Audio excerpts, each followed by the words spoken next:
The recent floods witnessed in Nigeria can be described as the harshest experienced since 2012. The floods displaced hundreds of villages and urban centers. Over 100,000 hectares of farmlands have been completely destroyed. This puts the country at risk of facing food insecurity. According to a report by the Food and Agriculture Organization of the United Nations on Food Security and Nutrition. To ameliorate the situation and prevent food insecurity, some experts are advocating that Nigeria should adopt biotechnology in order to increase crop yields. We actually are concerned about the fact that Africa, and particularly Nigeria in this case, is not maximizing the use of safe, modern biotechnology principles to improve the economy and the living standards of the people of Nigeria. So you just go across the streets. I'm talking of talking to regular Nigerians, not necessarily politicians. You'd understand that hunger is major. And we need to go beyond just the talk of eat what you grow to actually creating an enabling environment for people to even grow so you can eat.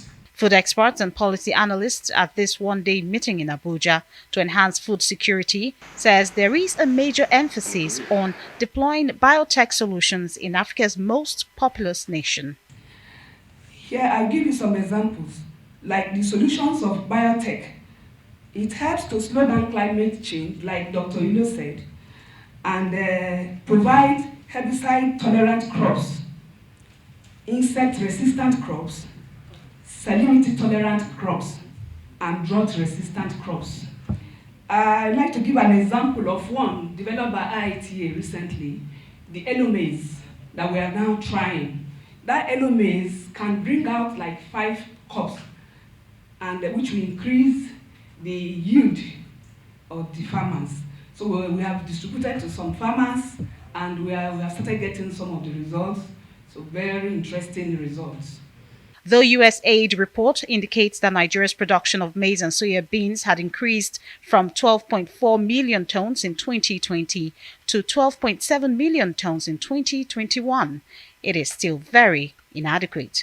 An associate professor of plant molecular ecology, Chibuzo Ilo, says Nigeria needs to revamp its strategic grain reserves. Wheat will require about 4.7 million metric tons, but we produce only 60,000 tons. We don't think we have a very good strategic reserve for emergency. Frank Tete mentioned it, that during COVID, we're supposed to see food flourishing everywhere if we had those good strategic reserves, but there was none like that. An advocate of urban food horticulture, Wale Abu, says the key to ending hunger and poverty is through encouraging home gardening. Experts here also believe that empowering Nigerian scientists to develop new biotech tools and solutions would also enhance food security in the country.